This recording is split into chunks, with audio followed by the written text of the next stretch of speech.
Welcome to another English Solutions for Business and Life video. Today, we will be looking at the Global Intermediate book, Unit 9, Grammar section. We will look at a couple of different topics, such as verbs that end with ing and the infinitive form with to. We'll also look at comparatives and superlatives, and verbs followed by prepositions. So let's begin. Let's start by looking at verbs that can be followed by an ing verb or an infinitive with to. Here we have an example. This sentence: I prefer to stay at home. This sentence, the verb that we're using, the main verb is prefer. What do we prefer? To stay at home. The secondary verb that follows the main verb is an infinitive with a to, but it could have the same meaning if we use staying, a verb that ends with ing. There are a couple of more examples of this. Some more verbs that can be followed by an ing or an infinitive with to and would have the same meaning. There are some cases in which you can only use an infinitive with to after the verbs, and some cases in which you can only use ing. So let's look at a list of a few verbs that apply to these rules. First, let's look at ing and to. So some verbs like prefer you can use an ing or to, infinitive with to, after them, and they would have the same meaning. For example, begin, continue, hate, like, love, prefer, start. An example of this could be start. You can start working tomorrow. Or you can start to work tomorrow. Both of these forms are correct, and you can use an ing form and an ing verb, after these verbs, or an infinitive with to. Now, there are some cases in which you can only use the infinitive with to after the verb. Here we have a couple of examples. Afford, would like, agree, want, arrange, seem, ask, refuse, choose, promise, decide, plan, expect, offer, help, hope, and manage. All of these verbs can only be followed by the infinitive with to. And there are some other verbs, of course, in the list, but we will just look at these, or the book only mentions this list.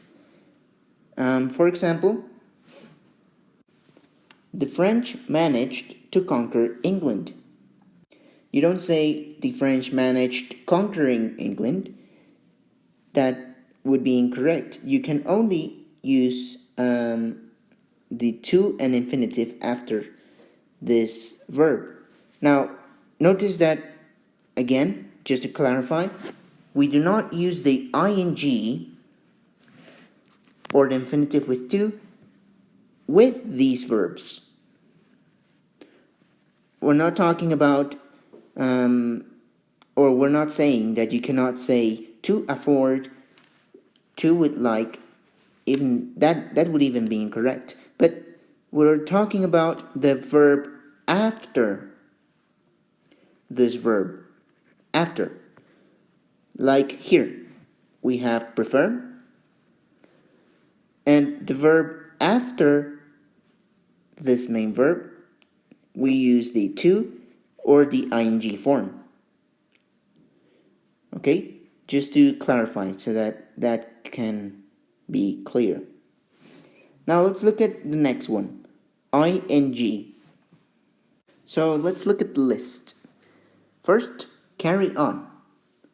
Carry on and a verb with ing. Enjoy. Fancy, which is similar to want. Finish. Give up. Imagine. Keep or keep on. To mind. That means to be bothered by something or to suggest. For example, you don't say they enjoy to cook. They enjoy to cook. You say they enjoy cooking. You use the ing after this verb. Now, there are many expressions with can't that are followed by an ing. For example, can't help, can't stand, can't resist, and can't face.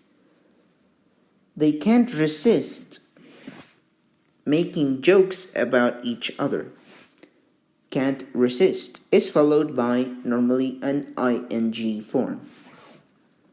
Now let's look at comparatives and superlatives.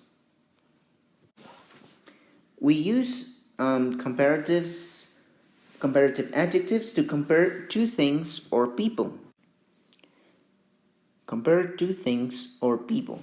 Now we use also superlatives to compare someone or something in a group with all the other things in the group.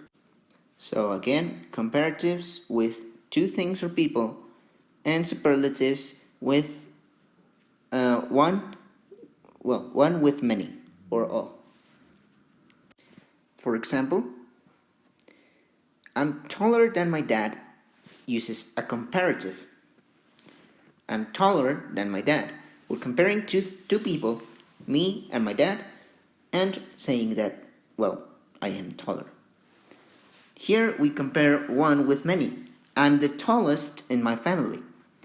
Family is a group of many people, and I'm saying out of all of them, the tallest is me. Now, let's look at a couple of rules or notes that can help us better understand the comparatives and the superlatives. When the adjective ends with or is only one syllable, you can add er at the end for comparatives and est for superlatives. So er for comparatives and est for superlatives. Now, if the adjective has only one syllable, but it ends with one consonant,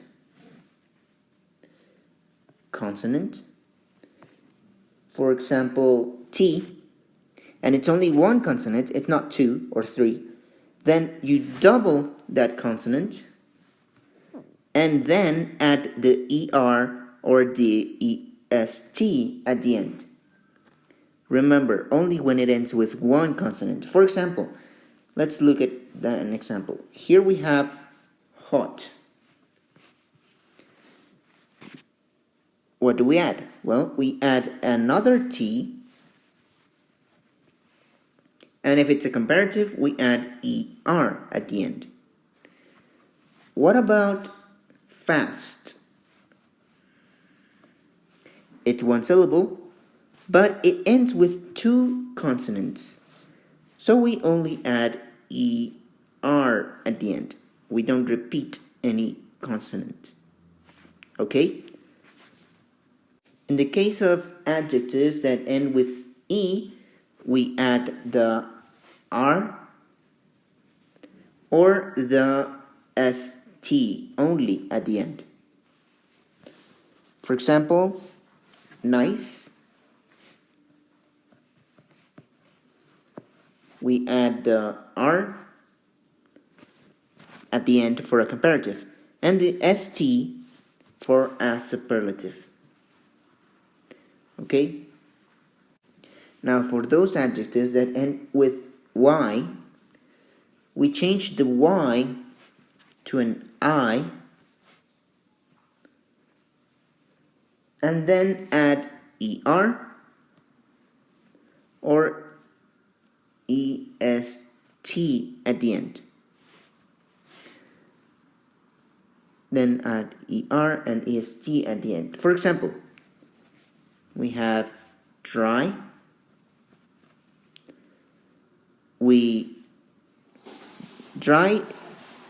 If we turn it into a comparative, we will get rid of the I, add an I at the end, and then ER, drier.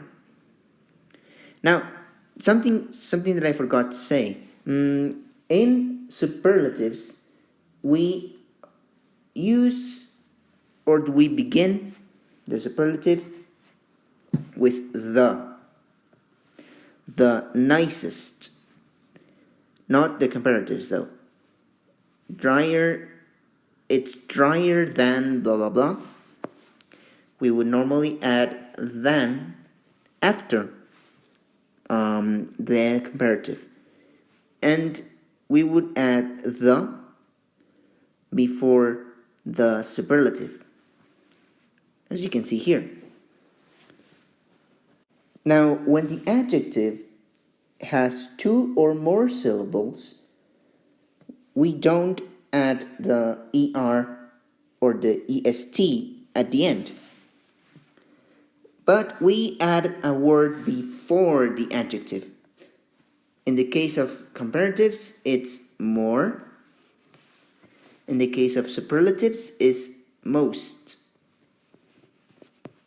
Then we write the adjective. More or most, and then the adjective. Now, there are, of course, a couple of exceptions. For example, good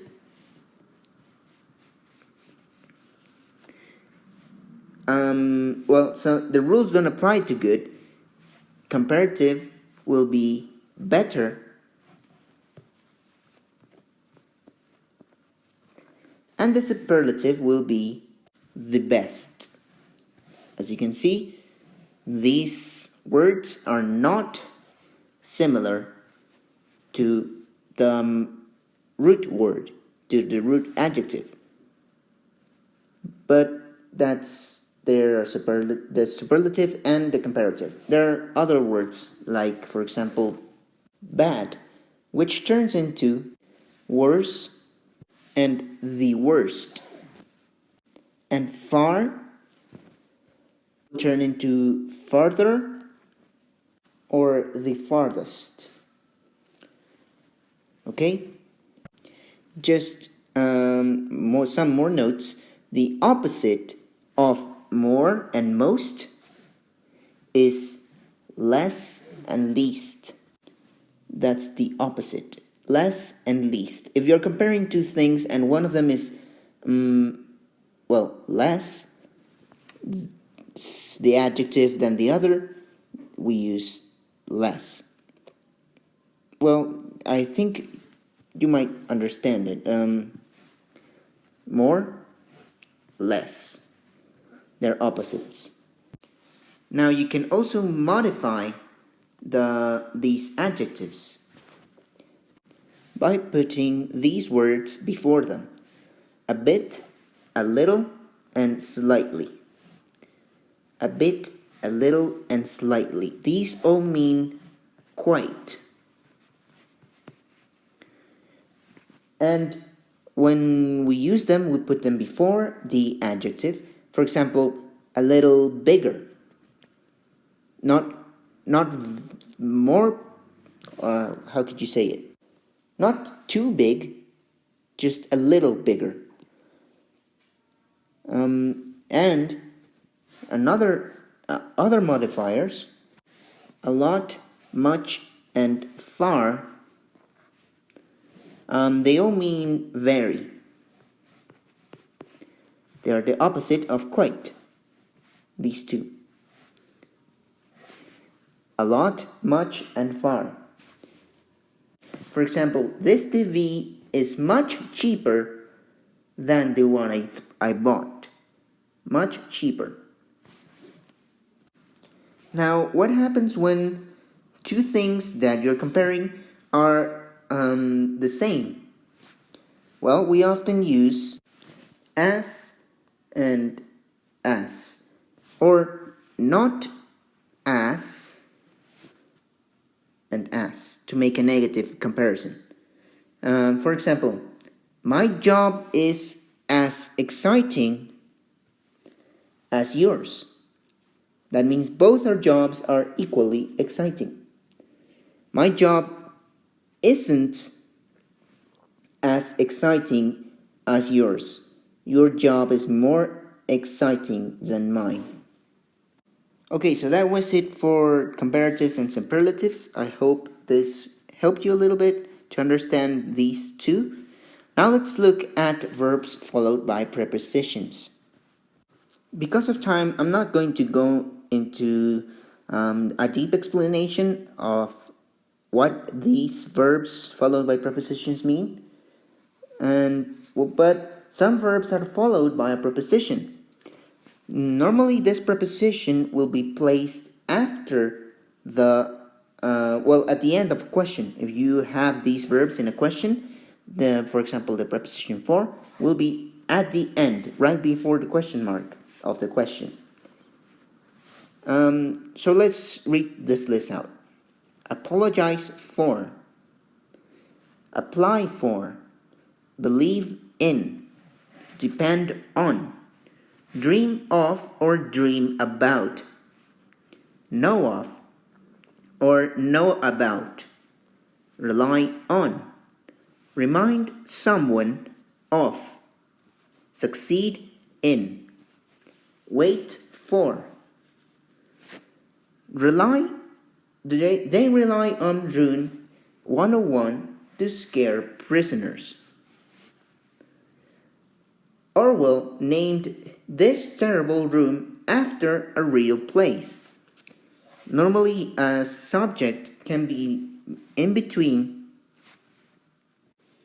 the preposition and the verb.